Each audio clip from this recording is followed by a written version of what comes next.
नमस्कार दोस्तों, मेरे प्यारे भारत के भाइयों और बहनों, आप सभी का एक बार फिर से दोस्तों हिंदी भारत में स्वागत है। दोस्तों आज का हमारा दोस्तों हिस्ट्री के पुरानी क्वेश्चन पेपरों की दोस्तों श्रृंखला में आज का हमारा दोस्तों अगला पेपर है दोस्तों स्कूल लेक्चर एग्जाम 2013 का। दोस्तों स्कूल लेक्चर एग्जाम दोस्तों 2013 का दोस्तों जो जीके का दोस्तों जो पेपर हुआ था उसमें कुछ दोस्तों इंडियन हिस्ट्री के क्वेश्चन आए थे दोस्तों, भारतीय इतिहास के क्वेश्चन आए थे। आज हम दोस्तों उन क्वेश्चनों की दोस्तों चर्चा करेंगे दोस्तों जो आरपीसी द्वारा स्कूल लेक्चर 2013 के एग्जाम में क्वेश्चन में पूछे गए थे। तो दोस्तों आपको पता है दोस्तों हम आरपीएससी के दोस्तों पुराने क्वेश्चन पेपरों की दोस्तों एक श्रृंखला शुरू की थी दोस्तों जो पूरी तरह से दोस्तों वर्ल्ड क्वेश्चन पेपर बेस्ड है और उनकी दोस्तों हमने कुछ व्याख्या प्रस्तुत की थी। दोस्तों हम इससे पहले समाजशास्त्र के लिए दोस्तों आपको कुछ वीडियो उपलब्ध करवा चुके थे दोस्तों, और इससे पहले हम दोस्तों करीबन 21 क्वेश्चन पेपरों का दोस्तों सॉल्यूशन कर चुके थे। आज का हमारा दोस्तों जो पेपर है वो 22वां नंबर का पेपर है और स्कूल लेक्चर 2013 का एग्जाम है दोस्तों। ठीक है दोस्तों, जीके वाला पेपर ही करवाना। इसमें दोस्तों 8 से 10 क्वेश्चन दोस्तों इंडियन हिस्ट्री के क्वेश्चन आए हैं। कुछ क्वेश्चन दोस्तों धमाकेदार है दोस्तों, कुछ क्वेश्चन दोस्तों बहुत ही सरल है। तो दोस्तों आइए हम शुरुआत इसकी चर्चा करेंगे, लेकिन दोस्तों हम आपको लोगों को बता दें हम इसके सिर्फ 1 या 2 दिन बाद में दोस्तों पुनः दोस्तों ज्योग्राफी और दोस्तों पॉलिटिकल साइंस की क्लासेस शुरू करेंगे। दोस्तों आप लोगों के या आप बच्चों की डिमांड के ऊपर दोस्तों निर्भर करता है कि पहले दोस्तों ज्योग्राफी क्लासेस शुरू करें या दोस्तों पॉलिटिकल साइंस की। दोस्तों श्रृंखला बहुत ही ज़बरदस्त रहने वाली है और दोस्तों पूरी तरह से दोस्तों यूपीएससी और आरपीएससी के ऊपर डिपेंड रहने वाली है। आने वाले समय में दोस्तों एक भी क्वेश्चन बाहर नहीं जाएगा दोस्तों, विश्वास कीजिए दोस्तों। ये हमारे चैनल पर आप ही का अपना चैनल है और दोस्तों हम आशा करते हैं दोस्तों कि आप इस जेठ की दोपहरी धूप में दोस्तों स्वस्थ होंगे, मंगल होंगे, आप अपनी पढ़ाई को दोस्तों निरंतर जारी रख रहे होंगे दोस्तों यूपीएससी का दोस्तों प्री एग्जाम दोस्तों जून में होने वाला है दोस्तों। अभी हाल ही में थोड़े दिनों बाद में दोस्तों एग्जाम होने वाला है दोस्तों। श्रृंखला बहुत ही ज़बरदस्त रहेगी, याद रखना। तो दोस्तों आपने अभी तक दोस्तों अगर वीडियो की क्वालिटी नहीं बढ़ाई है दोस्तों तो वीडियो की क्वालिटी बढ़ाइएगा दोस्तों, ताकि दोस्तों वीडियो आपको अच्छी क्वालिटी में नजर आए। तो दोस्तों अभी तक आपने दोस्तों है नहीं बार चैनल के YouTube channel, Instagram channel, Facebook channel, Telegram channel को ज्वाइन नहीं किया है तो कीजिए दोस्तों, ताकि दोस्तों आप मनोरंजन के साथ में पढ़ाई भी कर सके। और हाँ दोस्तों वीडियो के अंत तक जरूर बने रहिएगा दोस्तों। आपको कुछ क्वेश्चन दोस्तों पुराने क्वेश्चन पेपरों में से मिल जाएंगे दोस्तों, और कुछ क्वेश्चन दोस्तों आपको 1 या 2 क्वेश्चन नए मिलेंगे जो हम आप लोगों को बताने वाले हैं, ताकि आपके आने वाले समय में एक भी क्वेश्चन बाहर नहीं जाए। तो दोस्तों ये आज का हमारा वीडियो नंबर दोस्तों 46वां रहने वाला है और कुछ पेपर नंबर दोस्तों 22 है। हम इससे पहले 21 पेपरों का दोस्तों सॉल्यूशन कर चुके थे दोस्तों, बहुत ही धमाकेदार सीरीज के साथ। चलिए दोस्तों शुरुआत करते हैं हमारे पहले नंबर क्वेश्चन के साथ में। आप लोगों के सामने दोस्तों इंडियन हिस्ट्री का क्वेश्चन है। लेखक और उनकी दोस्तों कुछ पुस्तकें दी गई थी, इनको मिलान करना था दोस्तों। एक ऑप्शन दोस्तों जो गलत था हमने उसको यहाँ पर सही कर दिया है, बाकी 3 ऑप्शनों की दोस्तों हम चर्चा करेंगे। नंबर 1 दोस्तों विशाखदत्त की रचना दोस्तों देवी चंद्रगुप्तम, बिल्कुल सही बात है दोस्तों। विशाखदत्त ने दोस्तों मुद्रा राक्षस लिखी थी और देवी चंद्रगुप्तम ही लिखी थी दोस्तों। देवी चंद्रगुप्तम वही रचना है दोस्तों जिनमें ध्रुव देवी और रामगुप्त की कथा का सबसे पहले वर्णन देखने को मिलता है। वहीं बात करें दोस्तों आर्यभट्ट की, दोस्तों यहाँ पर दोस्तों ये आर्यभट्ट की रचना ही गलत दी गई थी दोस्तों, जिसका नाम लघु जातक था। नहीं दोस्तों, लघु जातक आप लोगों को हमने पहले ही बताई थी दोस्तों कि लघु जातक वृहत जातक दोस्तों ये रचनाएं दोस्तों वरामीर की थी। तो दोस्तों आइए हम इस क्वेश्चन को दोस्तों सही कर देते हैं। आर्यभट्ट की दोस्तों जो यहाँ पर रचना है वो है दोस्तों आर्यभट्टियम, याद रखना दोस्तों। आर्यभट्ट की दोस्तों जो रचना है दोस्तों वो आर्यभट्टियम है दोस्तों। हम इन 2 रचना को आपको लोगों को पहले भी बता चुके हैं फर्स्ट ग्रेड एग्जाम में दोस्तों। ठीक है दोस्तों, जिसके बाद में दोस्तों अगला दोस्तों जो लेखक दिया गया था वो था दोस्तों वरामीर। हमने अभी हाल ही में चर्चा की दोस्तों कि लघु जातक, वृहत जातक दोस्तों पंच सिद्धांति का इन्हीं वरामीर की रचनाएं आती है दोस्तों। जो ऑप्शन में दिया गया था वो थी दोस्तों पंच सिद्धांति का रचना दोस्तों। वरामीर की दोस्तों एक रचना थी जिसका नाम है दोस्तों पंच सिद्धांत रचना दोस्तों। पंच सिद्धांति का दोस्तों जो रचना है, इसके अलावा दोस्तों एक और भी आती है दोस्तों व्रत संहिता। तो दोस्तों अगले ऑप्शन की बात करेंगे दोस्तों जो बहुत ही शानदार रचना दी गई थी दोस्तों, जो छोटा लेखक है वो है दोस्तों पाल काप्य। तो दोस्तों जो पाल काप्य नामक दोस्तों जो विद्वान हुए थे दोस्तों, इन्होंने एक पुस्तक लिखी थी दोस्तों चिकित्सा शास्त्र पर दोस्तों, इनकी पशु चिकित्सा पर एक ग्रंथ लिखा था जिसका नाम है दोस्तों हस्तायुर्वेद। क्या नाम है दोस्तों? हस्तायुर्वेद दोस्तों। हस्तायुर्वेद है दोस्तों। हस्त का अर्थ होता है दोस्तों हाथी और आयुर्वेद का अर्थ होता है दोस्तों चिकित्सा, यानी कि दोस्तों प्राचीन जमाने में दोस्तों जो चिकित्सा की जाती थी दोस्तों हाथियों की, तो वो हस्तायुर्वेद नामक ग्रंथ लिखा है पाल काप्य ने। चलिए दोस्तों इस क्वेश्चन का दोस्तों बहुत ही धमाकेदार दोस्तों हम विवरण प्रस्तुत करेंगे आप लोगों के सामने। शुरुआत करते हैं दोस्तों वरामीर से। दोस्तों विशाखदत्त की और आर्यभट्ट की दोस्तों बहुत बार चर्चा कर चुके हैं, आज हम दोस्तों वरामीर की बात करेंगे।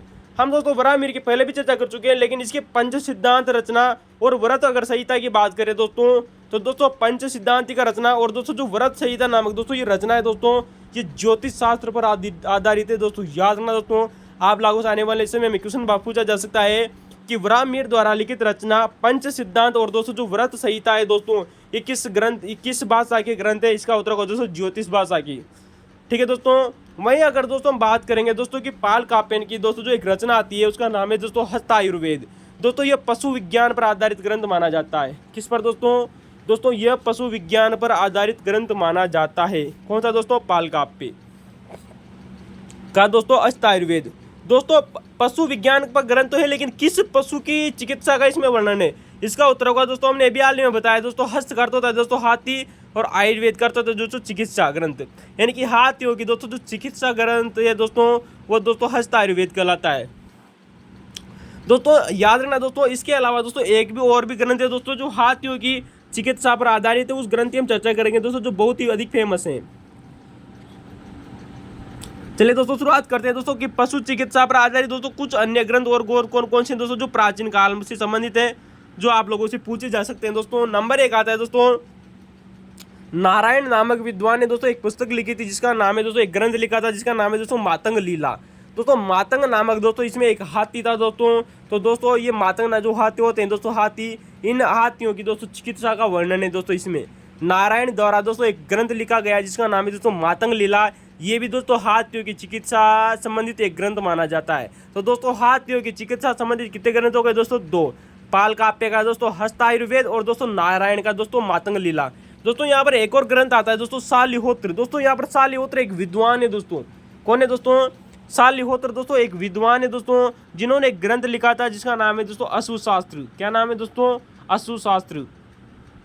तो शालिहोत्र नामक दोस्तों एक विद्वान के द्वारा अश्वशास्त्र नामक एक ग्रंथ लिखा गया। आप जानते हो दोस्तों अश्व यानी होता है दोस्तों घोड़ा, और शास्त्र का मतलब होता है दोस्तों अध्ययन। तो दोनों के दोस्तों जो अश्व यानी घोड़ा यानी कि दोस्तों जो घोड़े या यानी कि अश्व की चिकित्सा ग्रंथ माना जाता है इसे। तो दोस्तों जो आपको लोगों का दोस्तों हॉर्स होता है, घोड़ा होता है, इसे दोस्तों संस्कृत में अश्व बोलते हैं। तो घोड़े या अश्व की दोस्तों जो चिकित्सा संबंधी दोस्तों जो ग्रंथ है वो दोस्तों अश्वशास्त्र है। ठीक है दोस्तों, जो कि शालिहोत्र नामक के विद्वान के द्वारा लिखा गया था। जबकि दोस्तों अक्सर यहाँ पर बच्चे कंफ्यूजन हो जाते हैं दोस्तों। एक चीज याद रखना दोस्तों, आपने दोस्तों परमार वंश से दोस्तों एक भोज का नाम सुना होगा दोस्तों। परमार गुज्जर परमार वंशी दोस्तों जो राजा भोज हुए थे दोस्तों, तो दोस्तों परमार भोज के द्वारा एक ग्रंथ लिखा गया था जिसका नाम है दोस्तों शालिहोत्र। देखिए दोस्तों शालिहोत्र एक विद्वान थे दोस्तों जिन्होंने अश्वशास्त्र नामक ग्रंथ लिखा जो घोड़े की चिकित्सा पर आधारित है। जबकि दोस्तों गुज्जर प्रतिहार शासित दोस्तों जो भोज हुए थे दोस्तों, भोज परमार, उन्होंने दोस्तों एक ग्रंथ लिखा था जिसका नाम शालिहोत्र था। ये वेरी मोस्ट इंपोर्टेंट बात है दोस्तों। तो दोस्तों शालिहोत्र नामक दोस्तों ग्रंथ लिखा था परमार भोज ने। ये भी दोस्तों अश्व यानी कि घोड़े की चिकित्सा पर आधारित था। वेरी मोस्ट इंपोर्टेंट बात याद रखना दोस्तों। आप इनमें दोस्तों कंफ्यूजन हो सकते हैं क्योंकि एक व्यक्ति तो विद्वान है, उसके नाम का ग्रंथ भी लिखा जा रहा है दोस्तों भोज परमार के द्वारा, शालिहोत्र, जो कि अश्व चिकित्सा का ग्रंथ माना जाता है। जबकि शालिहोत्र विद्वान था जिसने अश्वशास्त्र नामक ग्रंथ लिखा था। वेरी मोस्ट इंपोर्टेंट है, याद रखना दोस्तों।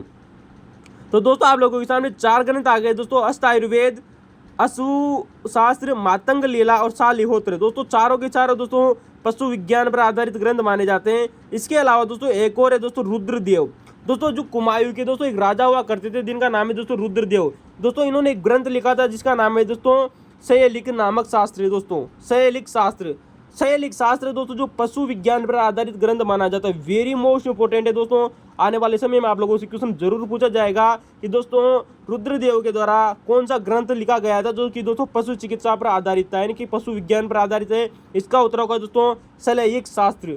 शयलिक शास्त्र दोस्तों पशु विज्ञान पर आधारित ग्रंथ है जो कि रुद्रदेव द्वारा लिखा गया था, जो कि दोस्तों कुमायूं जो वर्तमान में दोस्तों हिमाचल प्रदेश का दोस्तों भाग है, वहाँ के राजा हुआ करते थे। तो दोस्तों ये 4 ग्रंथ है दोस्तों हमने आप लोगों को दोस्तों बताए दोस्तों।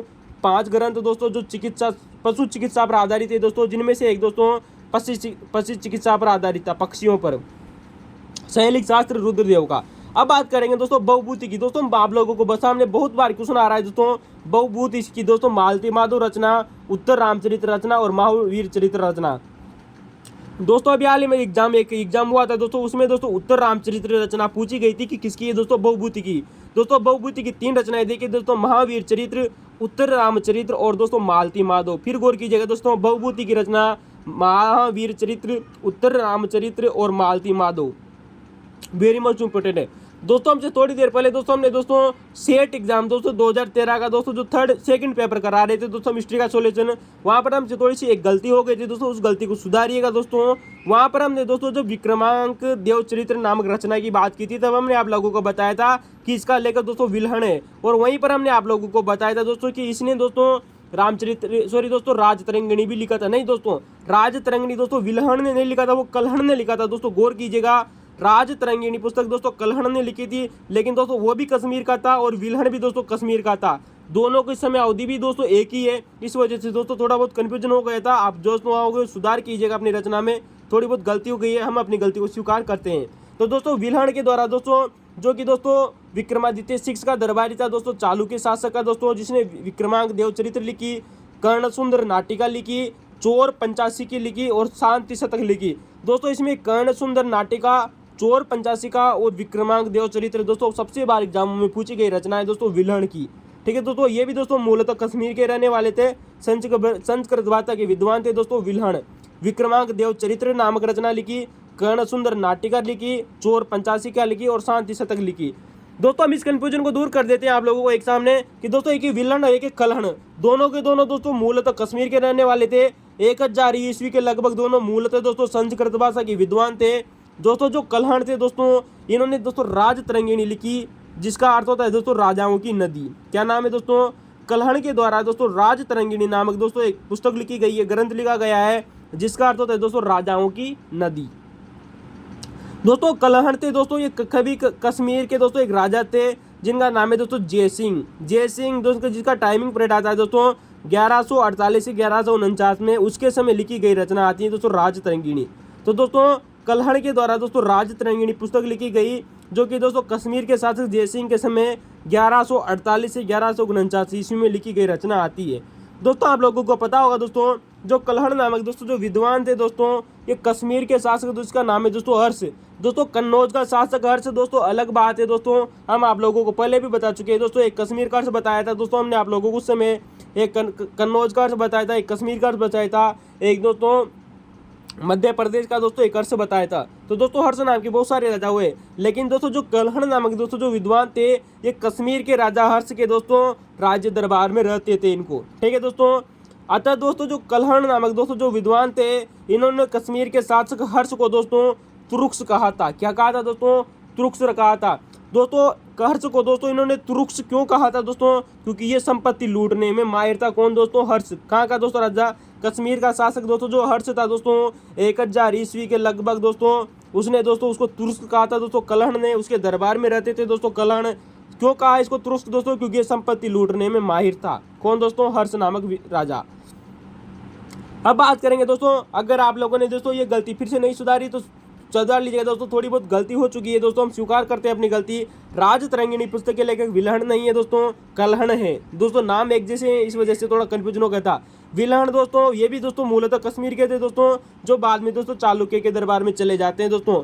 टाइमिंग पीरियड भी दोस्तों दोनों का समान है, और एक है कल्हण। तो कल्हण ने दोस्तों राजतरंगिणी लिखी है दोस्तों। राजतरंगिणी दोस्तों जो पुस्तक है, ये भारतीय इतिहास में प्रथम क्रमबद्ध ऐतिहासिक रचना मानी जाती है। याद रखना दोस्तों, राजतरंगिणी नामक दोस्तों रचना भारतीय इतिहास में दोस्तों प्रथम क्रमबद्ध ऐतिहासिक रचना मानी जाती है, जो कि दोस्तों संस्कृत महाकाव्यों का मुकुटमणि भी कहलाता है। याद रखना दोस्तों, संस्कृत महाकाव्यों का दोस्तों मुकुटमणि कहलाती है दोस्तों राजतरंगिणी रचना। ठीक है दोस्तों, तो दोस्तों संस्कृत नामक दोस्तों ये राजतरंगिणी की दोस्तों जो रचना है, जो कि संस्कृत भाषा में लिखी गई थी दोस्तों कल्हण के द्वारा, ये सभी संस्कृत महाकाव्यों में मुकुटमणि कहलाती है दोस्तों। राजतरंगिणी दोस्तों जो रचना है दोस्तों, ये कल्हण के द्वारा महाभारत शैली में लिखी गई थी, यानी कि महाभारत शैली के आधार पर ही लिखा गया ग्रंथ है दोस्तों राजतरंगिणी, जिसका अर्थ होता है दोस्तों राजाओं की नदी। दोस्तों ये क्वेश्चन आप लोगों से पूछा जा चुका है दोस्तों। याद रखना दोस्तों कि राजतरंगिणी दोस्तों नामक दोस्तों ग्रंथ में दोस्तों कुल 8 तरंग है दोस्तों। कितने तरंग है दोस्तों? तरंगायनी होता है दोस्तों अध्याय, तथा इसमें दोस्तों 7826 श्लोक है, यानी कि हम कह सकते हैं दोस्तों कि लगभग 8000 श्लोक है दोस्तों। किसमें? राजतरंगिणी रचना में 7826 दोस्तों श्लोक है इसमें, और कुल 8 तरंग है। ठीक है दोस्तों, तो दोस्तों ये आप लोगों के सामने पहला क्वेश्चन कंप्लीट होता है। एक भी क्वेश्चन बाहर नहीं जाएगा दोस्तों, विश्वास कीजिए आपके अपने है निवारक चैनल पर। चलिए दोस्तों अगले क्वेश्चन की तरफ चलते हैं दोस्तों। स्कूल लेक्चर 2013 का दोस्तों जीके का पेपर है दोस्तों, हिस्ट्री के दोस्तों इसमें क्वेश्चन आए थे 8 से 10, उनका हम सॉल्यूशन कर रहे थे। आप लोगों के सामने बहुत ही धमाकेदार क्वेश्चन है। इस क्वेश्चन में हम दोस्तों आप लोगों को पहले भी बता चुके हैं, विश्वास कीजिए, पुराने वीडियो देखिए दोस्तों, मजा आएगा इससे पहले। तो दोस्तों अगला क्वेश्चन है आप लोगों के सामने। दोस्तों अगर आपने वीडियो की क्वालिटी नहीं बढ़ाई है तो दोस्तों वीडियो की क्वालिटी बढ़ाइएगा दोस्तों, मजा आएगा दोस्तों वीडियो में। दरातलीय सजावट की पित्रा ड्यूरा दोस्तों, दरातलीय सजावट की पित्रा ड्यूरा का सर्वप्रथम प्रयोग कब किया गया था? दोस्तों यहाँ पर आप लोगों को एक शैली दी गई दोस्तों, पित्रा ड्यूरा शैली दोस्तों, इसका सर्वप्रथम प्रयोग किसमें हुआ था ये आप लोगों से पूछा गया है। दोस्तों हम आप लोगों को बहुत बार बता चुके हैं दोस्तों, अभी हाल ही में दोस्तों, इससे पहले जितने भी हमने वीडियो पढ़ाए दोस्तों उनमें चर्चा की थी पित्रा ड्यूरा शैली की दोस्तों। इसका उत्तर होगा दोस्तों एतमाद उद दौला का मकबरा। किसका दोस्तों? एतमाद उद दौला का मकबरा। तो दोस्तों एतमाद उद दौला का दोस्तों जो मकबरा था दोस्तों, इसमें सर्वप्रथम पित्रा ड्यूरा शैली का दोस्तों प्रयोग हुआ था। चलिए दोस्तों आज हम इस क्वेश्चन का दोस्तों एक बार फिर आप लोगों के सामने भांडा फोड़ देते हैं कि पित्रा ड्यूरा शैली क्या है, एतमादुल्लाह उद्दौला का मकबरा कहाँ स्थित है, क्या क्या क्वेश्चन बन सकते हैं दोस्तों आप लोगों से।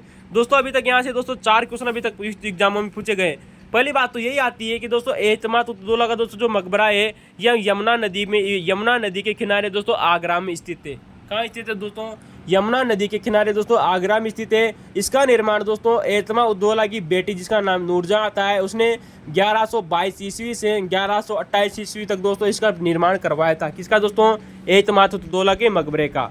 तो दोस्तों अब हम लोगों ने दोस्तों हमने इससे पहले जब हम लोगों को दोस्तों सेट एग्जाम के दोस्तों क्वेश्चन पेपर सॉल्यूशन करा रहे थे तब हमने आप लोगों को बताया था कि दोस्तों जो एतमाद उद दौला दोस्तों जो एक उपाधि आती है ये 1605 में दोस्तों जब जहांगीर शासक बना था तब उसने दोस्तों मिर्जा गियास बेग को उपाधि दी थी। मिर्जा गियास बेग आप जानते हो दोस्तों, ये दोस्तों मध्य एशिया का दोस्तों एक तुर्क हुआ करता था, ईरानी था दोस्तों। कौन? मिर्जा गियास बेग। तो दोस्तों इसका मूल नाम दोस्तों मिर्जा गियास बेग था दोस्तों, जो कि दोस्तों जहांगीर जब शासक बनता है 1605 में दोस्तों इसको एक उपाधि देता है एतमाद उद दौला की उपाधि। किसको? मिर्जा गियास बेग को। और आधे राज्य का दीवान भी बना देता है दोस्तों 1605 में। दोस्तों जब आप लोगों को हमने आप लोगों को बताया जाया था कि नूरजहां दोस्तों इसकी बेटी हुआ करती थी जिसका मूल नाम दोस्तों मेरुनिसा आता है। क्या नाम है दोस्तों? मूल नाम जिसका मेरुनिसा था दोस्तों। बाद में दोस्तों इसी की नूरजहां के दोस्तों जो विवाह है दोस्तों जहांगीर से हो जाता है सन 1611 ईस्वी में दोस्तों इनका विवाह हो जाता है। और बाद में दोस्तों जो इसको नूरजहां उपाधि कब दी गई थी दोस्तों? 1616 को मेरुनिसा को दोस्तों नूरजहां की उपाधि मिली थी दोस्तों 1616 को। देखिए दोस्तों चलिए दोस्तों शुरुआत करते हैं दोस्तों कि नूरजहां ने अपने पिता की याद में दोस्तों एतमाद उद दौला का मकबरा बनाया दोस्तों याद रखना दोस्तों, अक्सर बच्चे इस चीज़ में कन्फ्यूजन होते हैं कि एतमाद उद दौला का दोस्तों जो मकबरा है वो केवल नूरजहां के पिता का है। नहीं दोस्तों, याद रखना दोस्तों, नूरजहां का दोस्तों जो पिता है दोस्तों एतमाद उद दौला तथा उसकी दोस्तों जो माता थी जिसका नाम है दोस्तों असमत बेगम। हमने आप लोगों को बताया था कि दोस्तों असमत बेगम ने दोस्तों गुलाब से इत्र बनाने की दोस्तों खोज की थी रोजन ए जहांगीरी की। ठीक है दोस्तों, तो दोस्तों ये एतमाद उद दौला का दोस्तों जो मकबरा है वो माता पिता यानी कि दोस्तों नूरजहां के माता और पिता दोनों की कब्रें हैं दोस्तों इसमें। याद रखना दोस्तों, केवल एतमाद उद दौला की यानी कि मिर्जा गियास बेग की नहीं होगा दोस्तों, असमत बेगम की भी इसी में दोस्तों कब्र है और मिर्जा गियास बेग की भी कब्र इसी में है। किसमें दोस्तों? एतमाद उद दौला का मकबरे में, जो कि मिर्जा गियास की दोस्तों एक उपाधि आती है। तो दोस्तों दोनों की कब्रें हैं दोस्तों, केवल एक मत कर दीजिएगा दोस्तों मिर्जा गियास, याद रखना वेरी मोस्ट इंपॉर्टेंट है। तो ले दोस्तों आप लोगों को ये दोस्तों फैक्ट कैसा लगा? चलिए अगले इसकी दोस्तों फैक्ट की चर्चा करते हैं कि दोस्तों जो एतमाद उद दौला का दोस्तों जो आगरा में बना हुआ दोस्तों जो मकबरा है दोस्तों, इसका दोस्तों जो चबूतरा बना हुआ है दोस्तों, नीचे का दोस्तों जो खंडर बना हुआ है वो लाल पत्थर से निर्मित है। जबकि दोस्तों आप जानते हो दोस्तों लाल पत्थर से दोस्तों सर्वाधिक दोस्तों जो भवन निर्माण कार्य कराया था दोस्तों वो अकबर के समय में हुआ था। अब दोस्तों इसमें एक विशेषता आई कि जैसे दोस्तों जहांगीर शासक बनता है तो दोस्तों एतमाद उद दौला के दोस्तों मकबरे के एक खास विशेषता दोस्तों जो नेट जीआर में आप लोगों से पूछी जा चुकी है कि दोस्तों इस मकबरे में दोस्तों चारों ओर जिस प्रकार से दोस्तों एक दीवार होती है दोस्तों, तो दोस्तों जो मीनार होती है दोस्तों किसी भी मकबरे के चारों ओर या मकान के चारों ओर, तो दोस्तों इसमें मीनार नहीं है दोस्तों। इस मकबरे में क्या नहीं है दोस्तों? मीनार नहीं है। मकबरे के चारों ओर मीनार के स्थान पर दोस्तों अष्टभुजीय बुर्ज बने हुए हैं, यानी कि दोस्तों अष्टकोण है दोस्तों जो बुर्जे बने हुए हैं दोस्तों, और जिन पर दोस्तों बहुत ही सुंदर छतरियां लगी हुई है। वेरी मोस्ट इंपॉर्टेंट है दोस्तों, एतमाद उद दौला के मकबरे में दोस्तों चारों और मीनारों के स्थान पर दोस्तों अष्टभुजीय बुर्ज बने हुए हैं जिन पर दोस्तों सुंदर छतरियां हैं। याद रखना दोस्तों, इसकी खास विशेषता आती है दोस्तों एतमा उद्दौला के मकबरे की। अब दोस्तों इसकी एक खास विशेषता एक और आती है दोस्तों, आप जानते हो दोस्तों कि दोस्तों जो एतमाद उद्दौला का दोस्तों जो मकबरा है दोस्तों, ये पूर्णतः दोस्तों पहली इमारत मानी जाती है दोस्तों मुगल काल की। कैसी इमारत मानी जाती है, आइए दोस्तों देखते हैं। दोस्तों मुगल काल की पहली इमारत है दोस्तों जो पूर्णतः यानी कि 100% दोस्तों शुद्धतम, यानी कि दोस्तों पूर्णतः यानी कि 100% शुद्धतम मतलब दोस्तों प्योर शुद्ध सफेद संगमरमर से निर्मित है। कितनी गजब की बात आती है दोस्तों, यानी कि पूरा का पूरा दोस्तों जो मकबरा था दोस्तों वो पूरी तरह से दोस्तों 100% और पूरा का पूरा मकबरा दोस्तों सफेद संगमरमर से निर्मित है। पूर्णतः मतलब दोस्तों पूरा का पूरा शुद्ध इनकी सफेद संगमरमर से पूरा का पूरा सफेद संगमरमर से निर्मित है दोस्तों एतमाद उद्दौला का मकबरा। तो याद रखना दोस्तों मुगल काल की पहली इमारत है दोस्तों एतमाद उद्दौला का मकबरा, जो पूर्णतः शुद्धतम सबसे सफेद संगमरमर से निर्मित है। आप जानते हो दोस्तों, अभी हमने आप लोगों को चर्चा की कि दोस्तों जो एतमाद उद्दौला का जो मकबरा है दोस्तों ये लाल बलुआ पत्थर से निर्मित था, इसका चबूतरा। दोस्तों आप जानते हो अभी हमने आप लोगों को बताया अभी दोस्तों कि जहां अकबर के समय दोस्तों सर्वाधिक लाल बलुआ पत्थर का निर्माण हुआ था, लेकिन अकबर और जहांगीर के बीच में दोस्तों जो नई शैली विकसित हुई, उस जहांगीर की शैलियों के बीच की दोस्तों जो कड़ी माना जाता है वो एतमाद उद्दौला का मकबरा ही माना जाता है। यानी कि अकबर और जहांगीर की शैलियों के बीच की कड़ी माना जाता है दोस्तों एतमाद उद्दौला का मकबरा। ठीक है दोस्तों, अब जानते हो दोस्तों ये क्वेश्चन अभी हाल ही में आप लोगों से क्वेश्चन में पूछा जा चुका है दोस्तों कि पित्रा ड्यूरासेली का प्रयोग सर्वप्रथम किसमें किया गया था, एतमाद उद्दौला के मकबरे में। दोस्तों एतमाद उद्दौला का दोस्तों जो मकबरा है दोस्तों इसमें सर्वप्रथम पिट्रा ड्यूरासेली का प्रयोग किया गया। दोस्तों पिट्रा ड्यूरासेली होती क्या है दोस्तों, आइए हम बात करते हैं दोस्तों पिट्रा ड्यूरासेली की। दोस्तों किसी भी मकबरे में हो गया दोस्तों या फिर किसी भी दोस्तों इमारत के अगर दोस्तों अंदरूनी भाग में दोस्तों बहुमूल्य सोने जवाहरात हीरे मोती यों की अगर जड़ाई कर दी जाए, उनको काट काट कर दोस्तों उसकी दोस्तों अगर दोस्तों उसकी चुनाई कर दी जाए दोस्तों, उसकी पच्चीकारी कर दी जाए दोस्तों, तो ये पिट्रा ड्यूरा कहलाती है। लेकिन दोस्तों याद रखना दोस्तों इसी एतमाद उद्दौला के मकबरे में दोस्तों पित्रा ड्यूरासेली का तो प्रयोग किया गया था, लेकिन इसमें दोस्तों बहुमूल्य पत्थरों के स्थान पर या सोने चांदी के स्थान पर इसमें कम मूल्यवान पत्थरों का प्रयोग हुआ था, क्योंकि दोस्तों प्रथम बार प्रयोग हुआ था। बाद में शाहजहां ने दोस्तों इसमें बहुमूल्य रत्नों और सोने की जड़ावतों का प्रयोग भी किया था। तो दोस्तों सर्वप्रथम दोस्तों जो एतमाद उद्दौला का दोस्तों मकबरा था इसमें पिट्रा ड्यूरासेली का प्रयोग तो हुआ, लेकिन कम मूल्यवान पत्थरों का प्रयोग हुआ था। जैसे बात करें दोस्तों लेजिस, ओनिक्स, जेस्पर, टोपस और कोर्नेलियत। तो फिर गौर की जाए दोस्तों लेजिस, ऑक्सी, जेस्पर, टोपस, कोर्नेलियत। तो दोस्तों टोपस, कोर्नेलियत, ओनिक्स, जेस्पर और लेजिस नामक दोस्तों कम मूल्यवान पत्थरों का प्रयोग हुआ था। बाद में दोस्तों शाहजहां ने दोस्तों इसी पिट्रा ड्यूरासेली में दोस्तों बहुमूल्य रत्नों जैसे कि दोस्तों हीरे, चांदी, मोती, सोने की दोस्तों जड़ावतों का प्रयोग किया था, जड़ावटें लगाई थी दोस्तों इसने।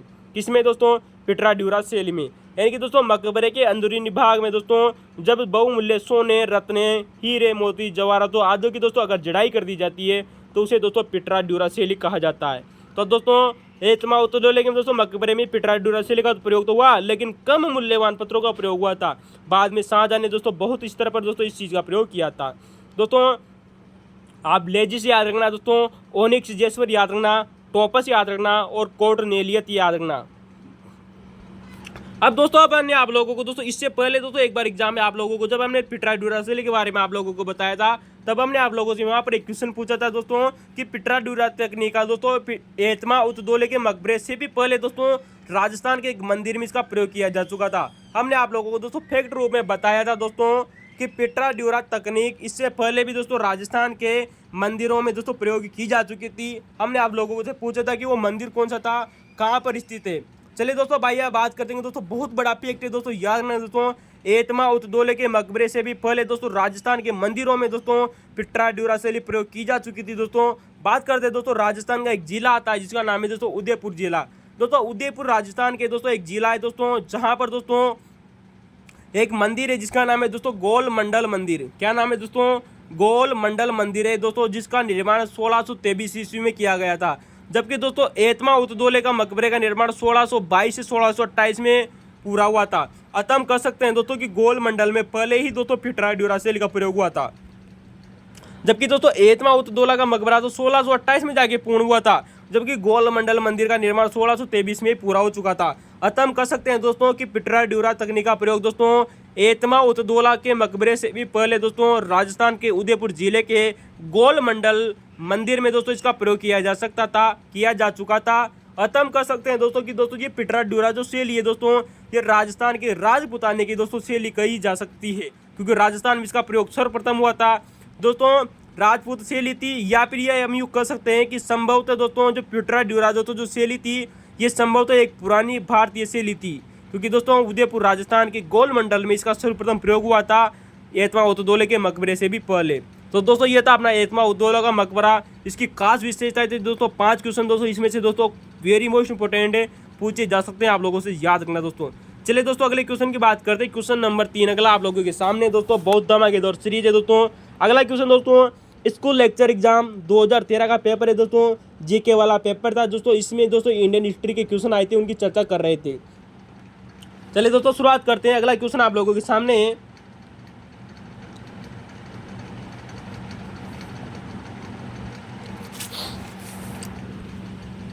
क्वेश्चन है दोस्तों अखिल भारतीय कांग्रेस के प्रथम 20 वर्षों में दोस्तों, प्रथम 20 वर्षों में इसका अध्यक्ष 3 बार कौन बना। दोस्तों हम इस क्वेश्चन को आप लोगों को बहुत बार बता चुके थे पहले भी दोस्तों, याद रखना दोस्तों। अगर आपने हमारे शुरुआत के वीडियो देखे होंगे दोस्तों यो हिस्ट्री के दोस्तों, तब हमने आप लोगों को बताया था दोस्तों कि अखिल भारतीय दोस्तों राष्ट्रीय दोस्तों जो कांग्रेस थी दोस्तों, इसके प्रथम 20 वर्षों में दोस्तों जो इसके दोस्तों अध्यक्ष बने थे दोस्तों, 3 बार अध्यक्ष बने थे, वो बने थे दोस्तों दादाभाई नौरोजी। तो दोस्तों आइए हम इस क्वेश्चन का आज भांडा फोड़ने वाले हैं दोस्तों। दादाभाई नौरोजी कब दोस्तों भारतीय राष्ट्रीय कांग्रेस के दोस्तों अध्यक्ष बने थे, कहाँ पर अधिवेशन हुआ था वो वाला दोस्तों, उसकी चर्चा जरूर करेंगे दोस्तों। हमने आप लोगों को बताया था कि दोस्तों दादाभाई नौरोजी दोस्तों जो दादाभाई नौरोजी थे ये 1886 में बने थे। कब बने थे? 1886 में दोस्तों एक सम्मेलन हुआ था दोस्तों कलकत्ता में। कब हुआ था दोस्तों? जो कि कांग्रेस का दूसरा सम्मेलन माना जाता है दोस्तों। जबकि बाद में दोस्तों इसके बाद में एक सम्मेलन हुआ दोस्तों बम्बई में दोस्तों 1893 में। तो दोस्तों भारतीय राष्ट्रीय कांग्रेस का 1893 का दोस्तों मद्रास अधिवेशन, और मद्रास अधिवेशन के बाद में एक अधिवेशन होता है दोस्तों सन 1906 में दोस्तों कलकत्ता अधिवेशन। तो दोस्तों दादाभाई नौरोजी 3 बार दोस्तों भारतीय राष्ट्रीय कांग्रेस के अध्यक्ष बने, 1886 में कलकत्ता में, 1893 में दोस्तों मद्रास चेन्नई में, और 1906 में दोस्तों कलकत्ता में। तो दोस्तों प्रथम 20 वर्षों की बात हो गई दोस्तों, क्योंकि दोस्तों राष्ट्रीय कांग्रेस की स्थापना 1885 में हुई थी। सन 1906 तक दोस्तों कुल 20 वर्ष हो जाते हैं दोस्तों। तो दोस्तों 3 बार अध्यक्ष बने थे दोस्तों दादाभाई नौरोजी। जबकि बात करेंगे दोस्तों अंतिम 20 वर्षों में कौन अध्यक्ष बने थे, जवाहरलाल नेहरू। दोस्तों यहाँ पर अंतिम 20 वर्षों की बात हो रही है, प्रथम 20 वर्षों की नहीं दोस्तों, अंतिम 20 वर्षों की बात करें दोस्तों, तो उसमें दोस्तों जो अध्यक्ष बने थे 3 बार, वो थे दोस्तों जवाहरलाल नेहरू। तो दोस्तों आपके दोस्तों जो जवाहरलाल नेहरू थे दोस्तों भारत के प्रथम प्रधानमंत्री, ये भी दोस्तों 3 बार दोस्तों राष्ट्रीय कांग्रेस के अध्यक्ष बने थे दोस्तों। कब बने थे दोस्तों? बात करेंगे दोस्तों 1929 का दोस्तों जो लाहौर अधिवेशन हुआ था, इसकी अध्यक्षता दोस्तों जवाहरलाल नेहरू ने की थी। आप लोगों को पता होगा दोस्तों सन 1929 का दोस्तों जो लाहौर अधिवेशन हुआ था दोस्तों कांग्रेस का, इसके अध्यक्ष बने थे जवाहरलाल नेहरू। जबकि दोस्तों सन 1936 का दोस्तों जो लखनऊ अधिवेशन हुआ था दोस्तों, उसमें भी दोस्तों अध्यक्ष बने थे दोस्तों आपके जवाहरलाल नेहरू कांग्रेस के अधिवेशन में। जबकि दोस्तों एक अधिवेशन आता है दोस्तों, अक्सर इसमें दोस्तों बच्चों का कन्फ्यूजन रहता है कि ये दिसंबर सन 1936 में हुआ था या फिर दोस्तों सन 1937 में हुआ था। दोस्तों सन 1936 भी ऑप्शन में आता है और सन 1937 भी आता है। तो दोस्तों इसका उत्तर होगा दोस्तों फैजपुर। दोस्तों आप जानते हो दोस्तों गांव में होने वाला प्रथम अधिवेशन था दोस्तों फैजपुर अधिवेशन, जिसके अध्यक्ष भी दोस्तों जवाहरलाल नेहरू बने थे दोस्तों। 3 बार हो गया, सन 1929 में, सन 1936 में और सन 1936-37 में दोस्तों फैजपुर अधिवेशन में बने थे। कौन बने थे? जवाहरलाल नेहरू। 3 बार भारतीय राष्ट्रीय कांग्रेस के अध्यक्ष बने थे दोस्तों। दोस्तों आप लोगों को पता होगा अब इसके बाद में दोस्तों जितने भी व्यक्ति बचे दोस्तों सर्वाधिक बार कौन बने थे दोस्तों? अबुल कलाम आज़ाद बने रहे थे दोस्तों। सबसे कम उम्र के व्यक्ति थे दोस्तों, हमने आप लोगों को बताया था दोस्तों 35 वर्ष में बने थे। लेकिन हम यहाँ पर दोस्तों मदन मोहन मालवीय की बात कर रहे हैं दोस्तों, ये भी दोस्तों 2 बार अध्यक्ष बने थे दोस्तों भारतीय राष्ट्रीय कांग्रेस के। सन 1909 का दोस्तों लाहौर अधिवेशन दोस्तों, उसमें मदन मोहन मालवीय दोस्तों अध्यक्ष बने थे। और सन 1918 का दोस्तों जो दिल्ली अधिवेशन हुआ था दोस्तों, वार्षिक अधिवेशन दोस्तों, कौन सा दोस्तों? वार्षिक अधिवेशन सन 1918 का दोस्तों जो दिल्ली में होता, इसके अध्यक्ष भी दोस्तों मदन मोहन मालवीय थे, यानी कि 1 9 9 2 9 18। तो दोस्तों आप इसको इससे भी याद रखना। दोस्तों हमने इससे पिछले वाले दोस्तों जो इससे पहले वाला दोस्तों जो पेपर एग्जाम करवाया था दोस्तों, सेट एग्जाम का दोस्तों जो पार्ट नंबर 4 था, हमने उसमें करवाया था कि दोस्तों जो कितने व्यक्ति दोस्तों 5 बार अंग्रेज अधिवेशन में बने थे, यानी कि ऐसे अंग्रेज अधिकारी दोस्तों जो 5 बार भारतीय राष्ट्रीय कांग्रेस के अधिवेशन में दोस्तों भाग लिए थे। 5 व्यक्ति हमने आप लोगों को बताए थे दोस्तों कौन कौन थे, कहाँ कहाँ पर बने थे, जिनमें हमने आप लोगों को बताया था दोस्तों कि विलियम वेडरबर्थ जो थे दोस्तों, ये अंग्रेज अधिकारी थे दोस्तों जो 2 बार दोस्तों भारतीय राष्ट्रीय कांग्रेस के अध्यक्ष बने थे। सन 1889 में, यानी कि दोस्तों दोस्तों 5वां अधिवेशन दोस्तों बम्बई का दोस्तों, और सन 1910 में दोस्तों कलकत्ता में बने थे दोस्तों, याद रखना दोस्तों, जो कि अंतिम अंग्रेज थे। तो दोस्तों सन 1889 का दोस्तों बम्बई वाला दोस्तों, और सन 1910 में दोस्तों कलकत्ता वाला। चलिए दोस्तों, विलियम वेडरबर्थ भी दोस्तों 2 बार बने। दोस्तों हम आप लोगों को दोस्तों बहुत बार आप लोगों को इस कंफ्यूजन को दूर करते हैं कि एक आते हैं दोस्तों रास बिहारी घोष और एक आते हैं दोस्तों रास बिहारी बोस। दोस्तों रास बिहारी जो बोस थे दोस्तों, ये क्रांतिकारी थे, तादियों कहे दोस्तों कि गरम दल के व्यक्ति थे, जबकि रास बिहारी दोस्तों जो घोष थे दोस्तों, ये नरम दल के व्यक्ति थे दोस्तों। तो भारतीय राष्ट्रीय कांग्रेस के दोस्तों जो अध्यक्ष बने थे दोस्तों, रास बिहारी घोष बने थे दोस्तों। 2 बार दोस्तों ये भी भारतीय राष्ट्रीय कांग्रेस के अध्यक्ष बने थे, सन 1907 में दोस्तों सूरत अधिवेशन में, और सन 1908 में दोस्तों मद्रास अधिवेशन में। तो दोस्तों ये लगातार 2 बार बने थे दोस्तों, लगातार बन रहे दोस्तों, जबकि विलियम वेडरबर्थ और दोस्तों मदन मोहन मालवीय दोस्तों लगातार नहीं बने थे।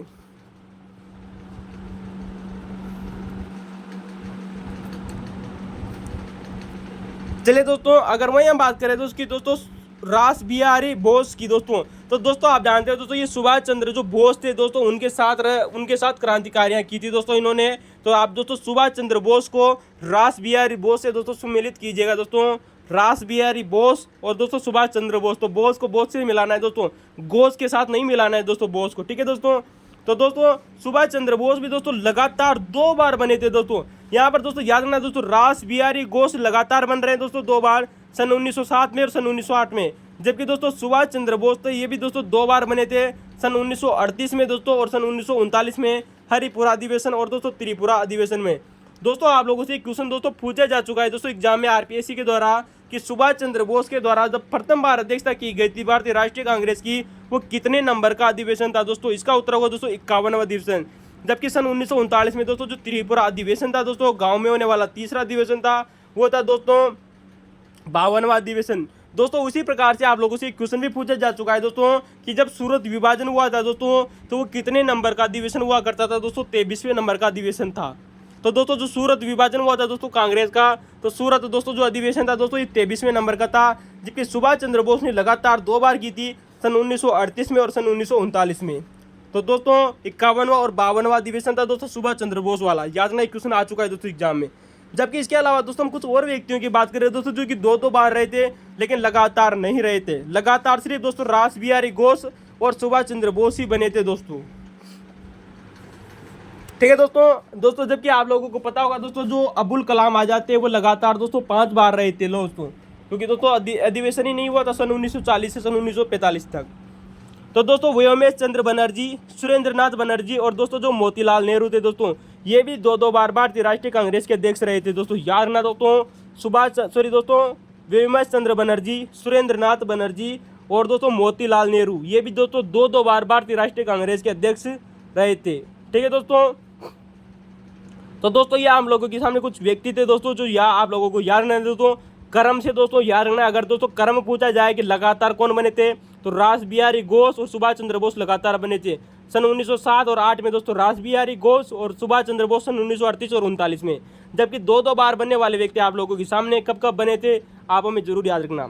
चलिए दोस्तों अगले क्वेश्चन की बात करते हैं दोस्तों, कि महात्मा गांधी से हुए पूना समझौता, जो कि दोस्तों 24 सितंबर सन 1932 को हुआ था, पर किसने हस्ताक्षर किए थे दोस्तों। इसका उत्तर होगा दोस्तों BR अम्बेडकर। दोस्तों हम इससे पहले भी दोस्तों बहुत बार चर्चा कर चुके हैं दोस्तों पूना समझौते की दोस्तों, जो कि दोस्तों महात्मा गांधी और BR अम्बेडकर के बीच में हुआ था दोस्तों, पुणे महाराष्ट्र में दोस्तों यरवदा जेल में हुआ था दोस्तों, याद रखना दोस्तों। 22 सितंबर सन 1932 को हुआ था दोस्तों, तिथि आप लोगों के सामने दी गई है दोस्तों एग्जाम में, याद रखना दोस्तों। तो महात्मा गांधी से दोस्तों पूना समझौता 22 सितंबर सन 1932 को हुआ। इस पर किसने हस्ताक्षर किए दोस्तों, BR अम्बेडकर ने किए थे। लेकिन दोस्तों यहाँ के हम कुछ प्रमुख फैक्ट की बात करेंगे दोस्तों, जो विभिन्न एग्जामों में आप लोगों से पूछे जा सकते हैं दोस्तों, पूना समझौते से संबंधित है दोस्तों, याद रखना दोस्तों। चलिए दोस्तों शुरुआत करते हैं दोस्तों पहली बात तो यही आती है दोस्तों कि दोस्तों जो पूना समझौता दोस्तों ये महात्मा गांधी और B.R. अम्बेडकर के बीच में हुआ था दोस्तों। इसमें दोस्तों मध्यस्थता किसने की थी दोस्तों? इसका उत्तर होगा दोस्तों तेज बहादुर सप्रू और दोस्तों C. राजगोपालाचारी ने की थी।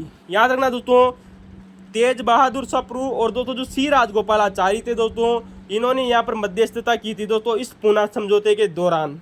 तो दोस्तों महात्मा गांधी और दोस्तों जो B.R. अम्बेडकर थे दोस्तों, इन दोनों के बीच में दोस्तों जो मध्यस्थता कराने वाले व्यक्ति थे, समझौता कराने वाले व्यक्ति थे दोस्तों, वो थे आप जानते हो दोस्तों तेज बहादुर सप्रू और दोस्तों C. राजगोपालाचारी थे। कौन थे दोस्तों? C. राजगोपालाचारी थे। तो दोस्तों हम आप लोगों को दोस्तों बहुत बार बता चुके हैं कि दोस्तों भारतीय इतिहास में दोस्तों जितने भी समझौते हुए ना दोस्तों, उनमें सबसे ज़्यादा समझौते करवाने वाले व्यक्ति थे दोस्तों तेज बहादुर सप्रू। ठीक है दोस्तों, तो दोस्तों तेज बहादुर सप्रू और दोस्तों C. राजगोपालाचारी ने महात्मा गांधी और दोस्तों B.R. अम्बेडकर के बीच में दोस्तों समझौता कराया था दोस्तों। अगर हम बात करें दोस्तों कि दोस्तों जो यहाँ पर दोस्तों एक व्यक्ति हुए थे दोस्तों जिनका नाम आता है दोस्तों C. राजगोपालाचारी। तो दोस्तों जो मध्यस्थता करा रहे थे दोस्तों C. राजगोपालाचारी, तो दोस्तों C. राजगोपालाचारी ने दोस्तों यहाँ पर दोस्तों उत्तर प्रदेश पब्लिक सर्विस में एक क्वेश्चन पूछा जा चुका है कि C. राजगोपालाचारी ने दोस्तों जो B.R. अम्बेडकर से थे दोस्तों उनसे अपनी कलम का बदलाव किया था। यानी कि दोस्तों जिस अम्बेडकर साहब जिस पेन से दोस्तों या जिस कलम से दोस्तों अपने साइन कर रहे थे, उसी कलम से बदल लिया था दोस्तों C. राजगोपालाचारी ने।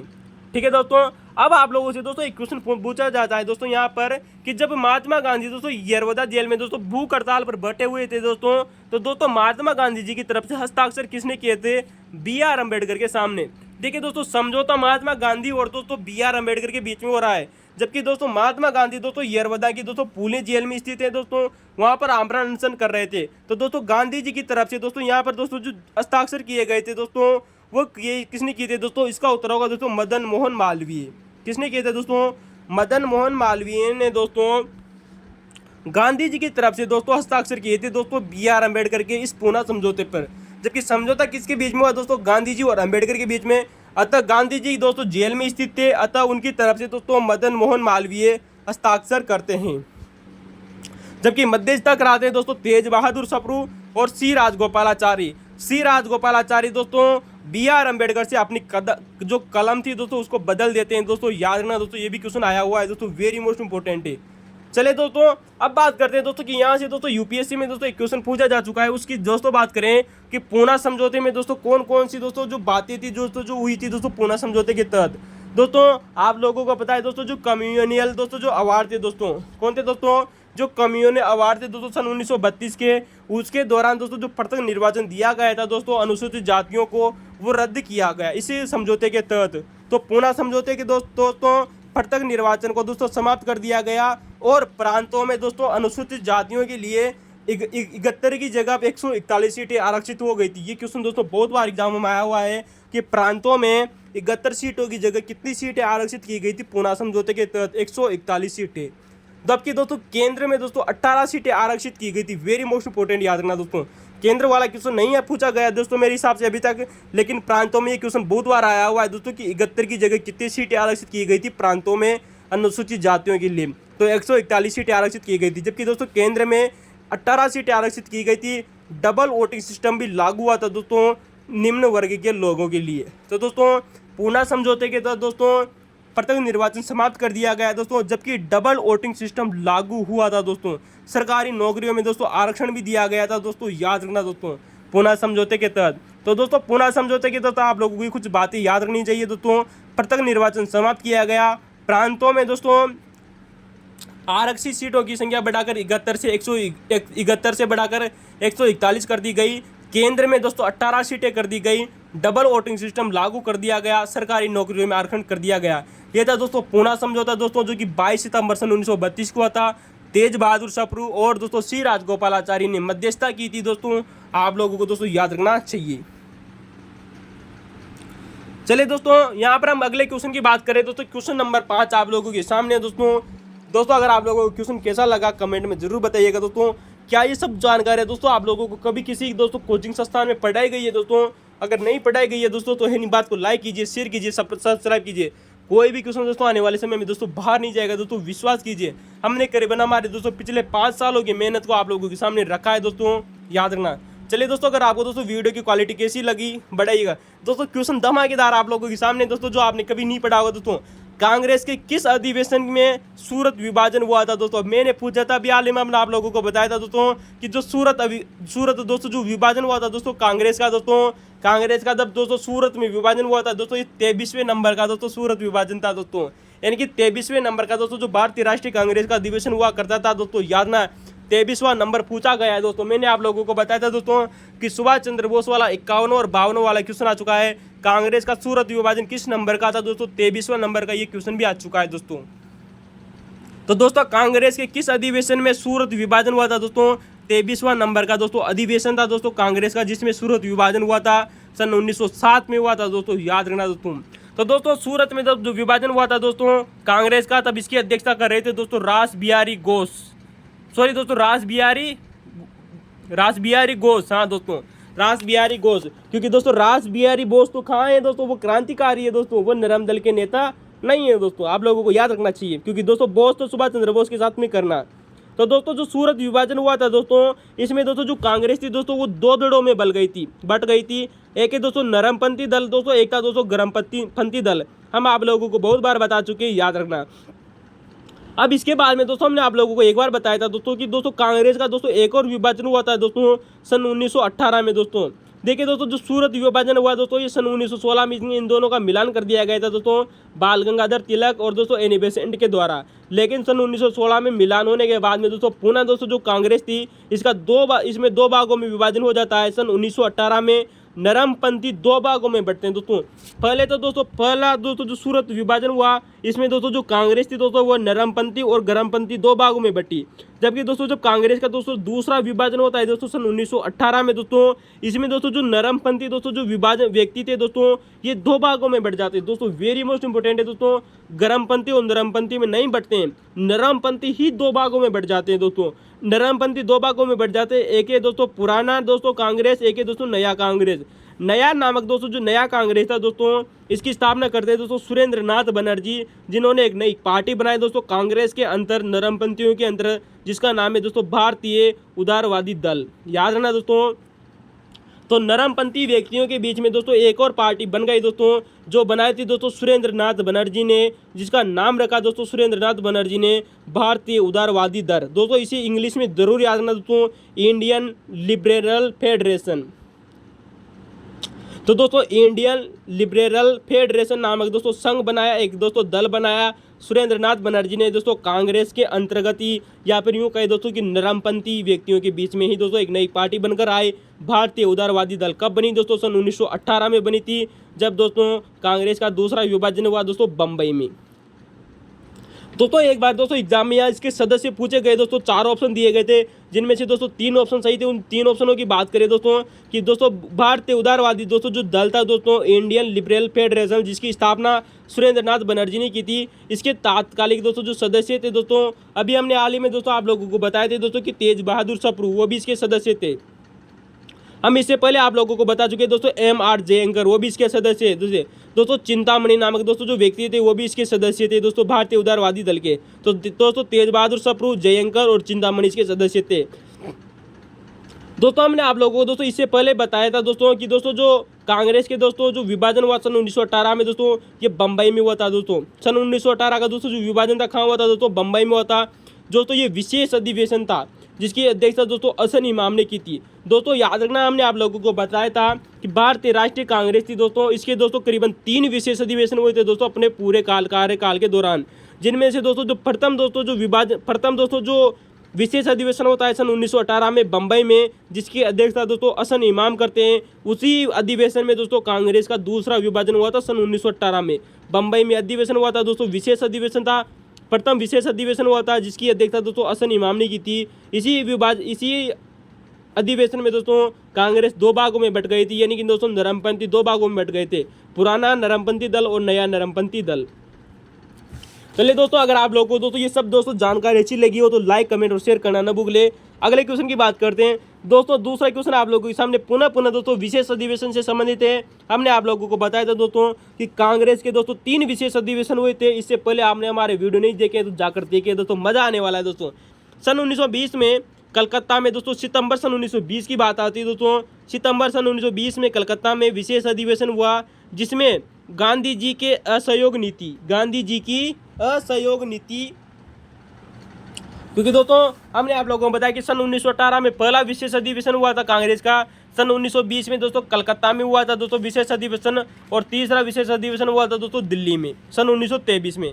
तो दूसरे विशेष अधिवेशन की बात हो रही दोस्तों कि कलकत्ता में जब दूसरा विशेष अधिवेशन हुआ, उसमें महात्मा गांधी जी की असहयोग नीति अपनाने का प्रस्ताव का समर्थन किसने पूछा है। दोस्तों क्वेश्चन बहुत अच्छा पूछा गया है दोस्तों, याद रखना दोस्तों। हम इस क्वेश्चन को दोस्तों शुरुआत में ही आप लोगों को बता चुके हैं। इतना खतरनाक क्वेश्चन का भी आंसर दोस्तों हमने शुरुआत में आप लोगों को बता दिया था कि दोस्तों जब सन 1920 में दोस्तों जो कलकत्ता में दोस्तों जो विशेष अधिवेशन हुआ था दोस्तों भारतीय राष्ट्रीय कांग्रेस का, उसमें दोस्तों महात्मा गांधी जी का समर्थन किसने किया था और दोस्तों विरोध किसने किया था, हम आप लोगों को पहले बता चुके हैं। इसका उत्तर होगा दोस्तों मोतीलाल नेहरू। दोस्तों मोतीलाल नेहरू ने दोस्तों इसका समर्थन किया, लेकिन दोस्तों सबसे खास बात आती है आप लोगों को रखनी चाहिए दोस्तों कि दोस्तों जो महात्मा गांधी जी की दोस्तों जो असहयोग नीति थी, इसका प्रस्ताव दोस्तों 2 बार पास हुआ था।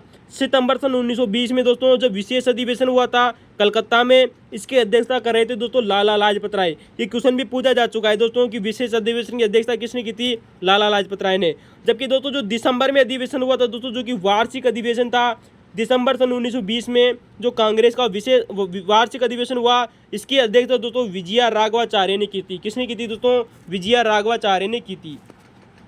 क्वेश्चन था दोस्तों आप लोगों के सामने कि विशेष अधिवेशन में गांधी जी की असहयोग नीति का समर्थन किसने किया था। इसका उत्तर होगा दोस्तों मोतीलाल नेहरू। दोस्तों आरपीसी ने दोस्तों इसका उत्तर मोतीलाल नेहरू माना है, लेकिन दोस्तों मोतीलाल नेहरू मानने का दोस्तों सबसे रीजन था, इसके बात करेंगे। पहले तो दोस्तों जो मोतीलाल नेहरू थे वो गांधी जी के विरोधी थे असहयोग नीति चालू करने के दौरान, लेकिन बाद में दोस्तों मोतीलाल नेहरू ने अपना समर्थन दिया था महात्मा गांधी जी को। इस वजह से ये क्वेश्चन पूछा गया था दोस्तों।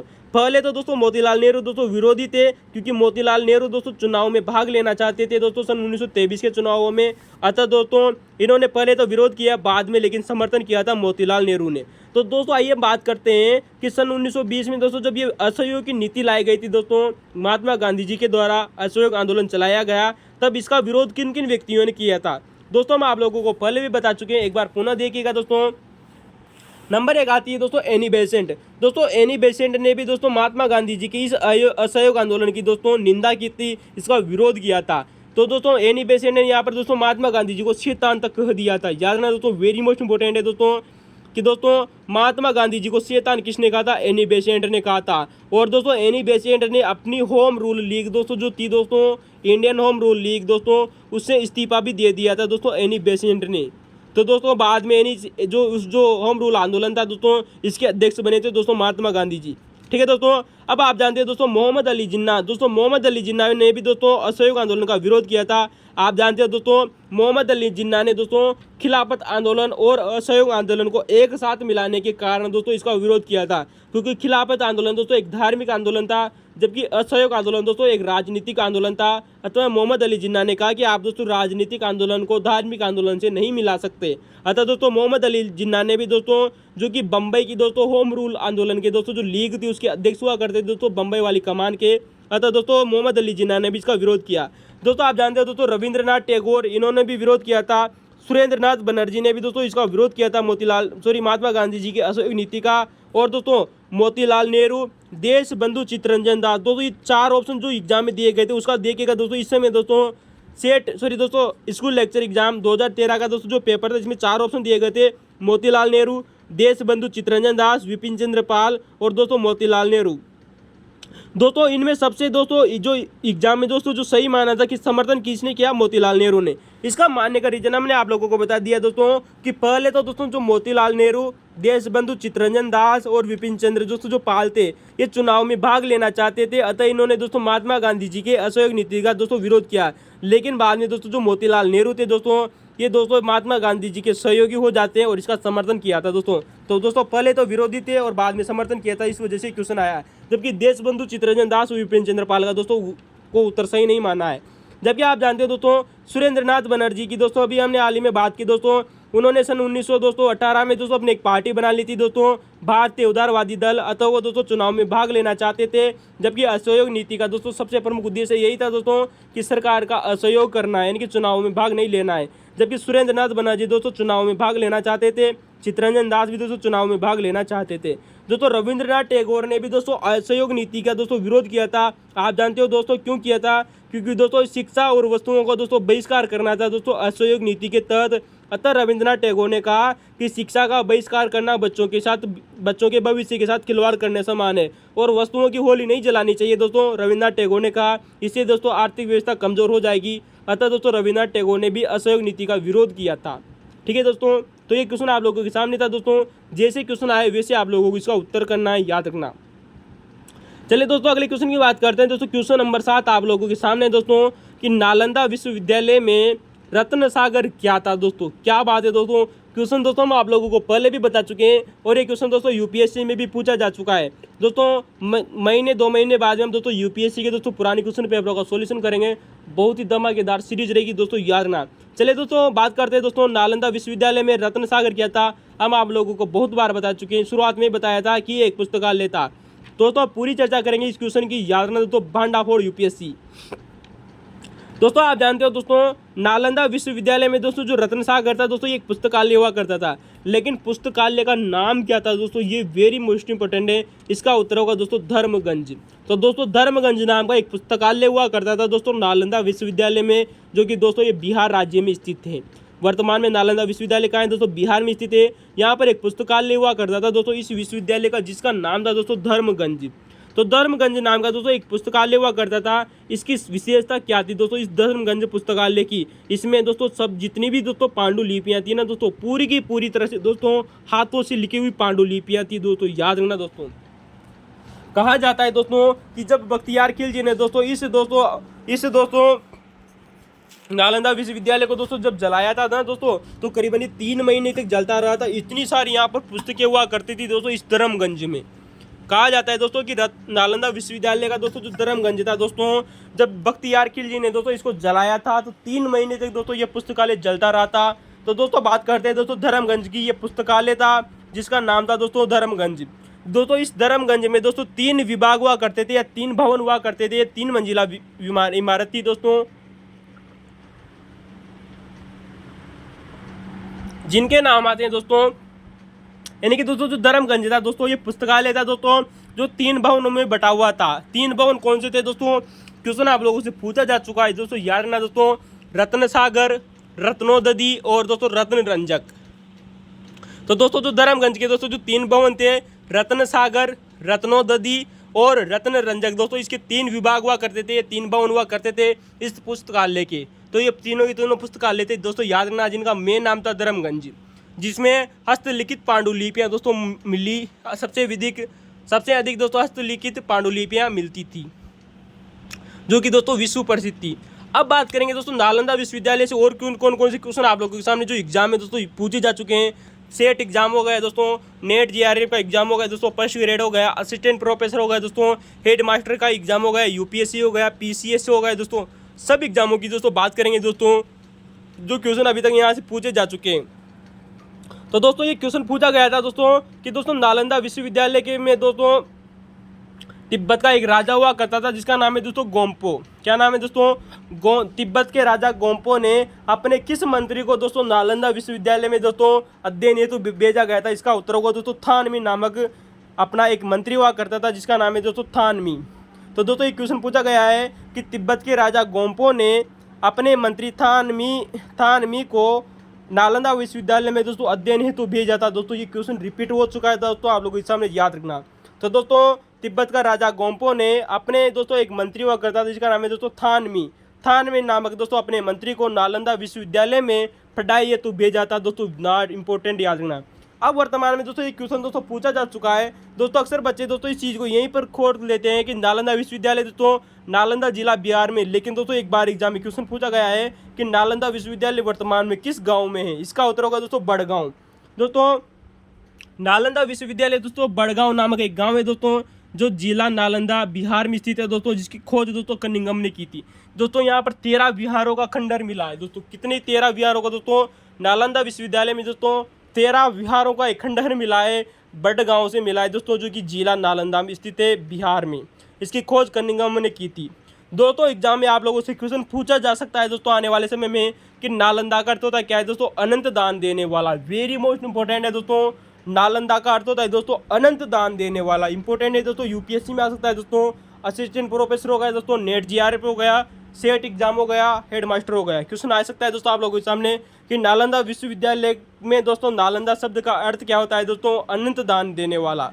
दोस्तों एक बार एग्जाम में क्वेश्चन आया था कि नालंदा विश्वविद्यालय दोस्तों महायान दोस्तों बौद्ध धर्म की महायान शाखा का केंद्र हुआ करता था। लेकिन यहाँ पर दोस्तों जब महावीर स्वामी भी आए थे दोस्तों, जो कि जैन धर्म के थे दोस्तों। याद रखना दोस्तों, भगवती सूत्र आप जानते हैं दोस्तों, एक ग्रंथ आता है दोस्तों जो कि जैन धर्म का ग्रंथ है दोस्तों। तो जैन धर्म के भगवती सूत्र धर्म के अनुसार महावीर जो स्वामी थे दोस्तों जैन धर्म के दोस्तों 24वें तीर्थंकर, वह दोस्तों नालंदा विश्वविद्यालय में आए थे और गौशाल से दोस्तों भेंट की थी उन्होंने। किससे भेंट की थी दोस्तों, नालंदा महाविद्यालय में महावीर स्वामी ने दोस्तों गौशाल से भेंट की थी तथा दोस्तों यहाँ पर 14 वर्षावास तक दोस्तों निवास किया था। दोस्तों 14 वर्षावास क्या होता है दोस्तों, हमने आप लोगों को बताया है दोस्तों। याद रखना दोस्तों, आप हमारे दोस्तों जैन धर्म वाला दोस्तों टॉपिक देखेगा, हमने वहाँ पर बताया था दोस्तों कि दोस्तों जो जैन साधु हुआ करते थे दोस्तों वो किसी भी ऋतु में निवास करते थे।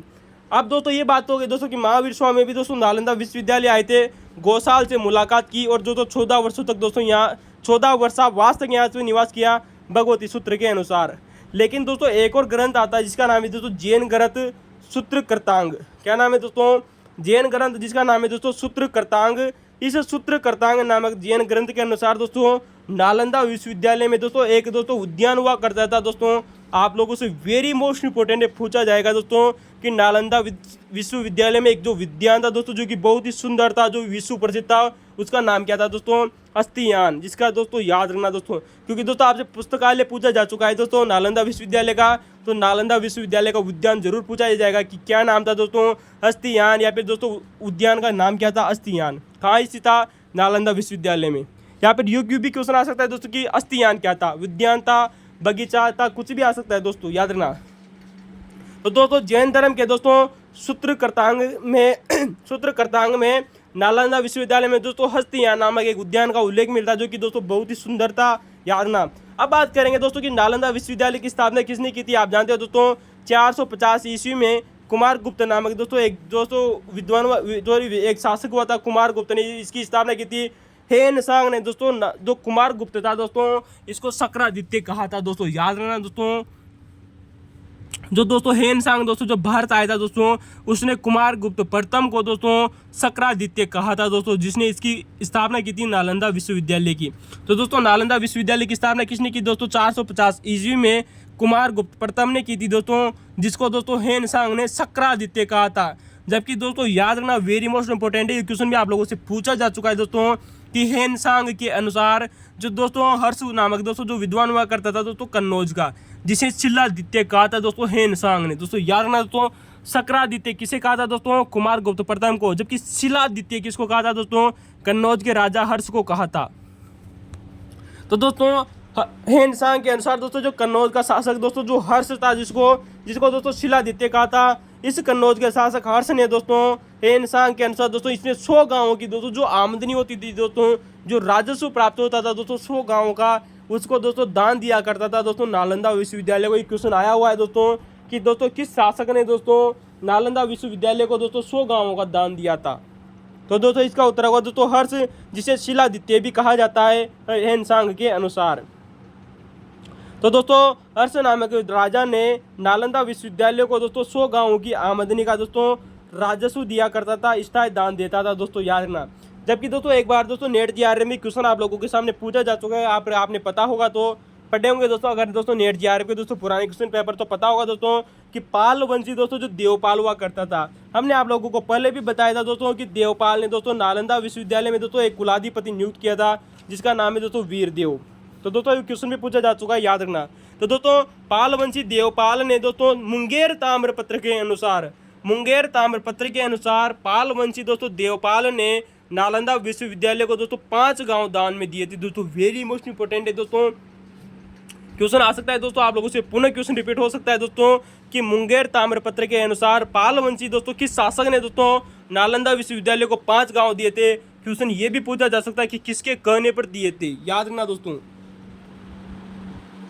तो दोस्तों बात करेंगे तो कि सुवर्ण द्वीप, आप जानते हो दोस्तों सुवर्ण द्वीप दोस्तों, सुवर्ण द्वीप का दोस्तों एक शासक हुआ करता था जिसका नाम है दोस्तों बालपुत्र देव। तो दोस्तों सुवर्ण द्वीप के एक शासक थे दोस्तों जिनका नाम है दोस्तों बालपुत्र देव। उसके कहने पर दोस्तों देवपाल ने दोस्तों नालंदा विश्वविद्यालय को दोस्तों 5 गांवों में दान दिए थे। मुंगेर ताम्रपत्र में ऐसा दोस्तों उत्कीर्ण है दोस्तों कि दोस्तों सुवर्ण द्वीप के शासक बालपुत्र देव के कहने पर दोस्तों पालवंशी शासक दोस्तों देवपाल ने दोस्तों नालंदा विश्वविद्यालय को दोस्तों 5 गांव दिए थे, दान में दिए थे। जबकि दोस्तों पालवंशी दोस्तों जो देवपाल था इसने नालंदा विश्वविद्यालय का दोस्तों एक कुलपति भी नियुक्त किया था जिसका नाम है दोस्तों वीरदेव। क्या नाम है दोस्तों? वीरदेव। वेरी मोस्ट इंपोर्टेंट याद रखना दोस्तों, हम आप लोगों को पहले भी बता चुके थे दोस्तों वीरदेव के बारे में कि ये इसकी नियुक्ति किस शासक के द्वारा की गई थी, देवपाल के द्वारा। अब दोस्तों आप लोगों से एक बार क्वेश्चन आया हुआ है दोस्तों नेट जीआरएफ में कि दोस्तों नालंदा विश्वविद्यालय का दोस्तों पुनर्निर्माण किसने कराया था, दोस्तों रिकंस्ट्रक्शन किसने करवाया था। दोस्तों ये क्वेश्चन पूछा जा चुका है आप लोगों से। दोस्तों एक शासक हुआ था जिसका नाम है दोस्तों महिपाल प्रथम। क्या नाम है दोस्तों? महिपाल प्रथम नामक दोस्तों जो शासक हुआ था दोस्तों उसने दोस्तों नालंदा विश्वविद्यालय का दोस्तों पुनर्निर्माण करवाया था तथा इसी के समय दोस्तों नालंदा विश्वविद्यालय में दोस्तों एक ग्रंथ तैयार करवाया गया था। दोस्तों याद रखना दोस्तों, आप लोगों से पूछा जा सकता है कि किस शासक के दौरान दोस्तों नालंदा विश्वविद्यालय में दोस्तों एक ग्रंथ तैयार करवाया गया था जिसका नाम आता है दोस्तों अष्टशस्त्रिका प्रज्ञापारमिता। आप जानते हो दोस्तों अष्टशस्त्रिका प्रज्ञापारमिता नामक दोस्तों जो ग्रंथ है दोस्तों ये नालंदा विश्वविद्यालय में दोस्तों इसकी प्रतियां तैयार करवाई गई थी दोस्तों। ये महिपाल प्रथम के समय ही करवाई गई थी या इसी के दोस्तों आदेश से करवाई गई थी। ठीक है दोस्तों, किसके समय दोस्तों? महिपाल प्रथम के समय। तो दोस्तों ये क्वेश्चन आप लोगों से पूछा जा चुका है दोस्तों कि महिपाल प्रथम ने द्वारा नालंदा विश्वविद्यालय का दोस्तों पुनर्निर्माण कराया गया था। जबकि आप जानते हो दोस्तों नालंदा विश्वविद्यालय के दोस्तों जिसका खंडन किया था दोस्तों वो थे दोस्तों बख्तियार खिलजी ने इसका दोस्तों विनाश किया था। दोस्तों आप हमें कमेंट में जरूर बताइएगा दोस्तों कि बख्तियार खिलजी ने दोस्तों नालंदा विश्वविद्यालय को कब ध्वंस किया था। ठीक है दोस्तों, सन बताना है, याद रखना। अब अगर हम बात करें दोस्तों कि आप लोगों से एक फैक्ट पूछा जा सकता है दोस्तों आने वाले समय में कि दोस्तों हेनसांग के अनुसार नालंदा विश्वविद्यालय में दोस्तों एक 80 फुट की दोस्तों ऊंची प्रतिमा मिली है जो कि तांबे से निर्मित है। दोस्तों याद रखना दोस्तों, हेनसांग के अनुसार दोस्तों 80 फुट ऊंची एक प्रतिमा मिली है दोस्तों, तांबे की मूर्ति दोस्तों जो कि भगवान बुद्ध की बनी हुई है दोस्तों। नालंदा विश्वविद्यालय जो कि दोस्तों महायान शाखा का केंद्र हुआ करता था, भगवान बुद्ध की मूर्ति मिली है दोस्तों, तांबे से निर्मित है दोस्तों। इस मूर्ति का निर्माण किस शासक ने करवाया था दोस्तों? हेनसांग के अनुसार। दोस्तों आप हमें कहो दोस्तों कमेंट में बताइएगा क्या होगा इसका उत्तर। दोस्तों इसका उत्तर होगा दोस्तों पूर्णवर्मन। तो दोस्तों एक पूर्णवर्मन नाम का दोस्तों एक शासक हुआ करता था दोस्तों जिसने दोस्तों नालंदा विश्वविद्यालय में भगवान बुद्ध की दोस्तों 80 फुट की एक तांबे की मूर्ति बनाई थी दोस्तों और नालंदा विश्वविद्यालय में उसने दोस्तों उत्कीर्ण करवाया। तो दोस्तों वो शासक है दोस्तों पूर्णवर्मन। तो दोस्तों आप लोगों को ये क्वेश्चन कैसे लगे लाइक कमेंट और शेयर करके जरूर बताइएगा दोस्तों। अगर आप लोगों को दोस्तों इतनी खतरनाक जानकारी अगर किसी ने पढ़ाई है तो कमेंट में जरूर बताएगा, नहीं पढ़ी दोस्तों तो अपने दोस्तों आप ही के अपने चैनल है निबात को लाइक कीजिए, शेयर कीजिए और सब्सक्राइब कीजिए। दोस्तों आप अक्सर दोस्तों वीडियो की क्वालिटी बढ़ाई लीजिएगा दोस्तों ताकि दोस्तों आपको दोस्तों वीडियो अच्छा नजर आए। और हाँ दोस्तों आप दोस्तों इस गर्मी के समय में दोस्तों आप पढ़ाई को दोस्तों निरंतर जारी रखिएगा दोस्तों। आने वाले समय में दोस्तों एक भी क्वेश्चन बाहर नहीं जाएगा। थोड़े दिनों बाद में हम दोस्तों पॉलिटी या हिस्ट्री की क्लासेस शुरू करेंगे आप लोगों के सामने, ज्योग्राफी की। थैंक यू दोस्तों।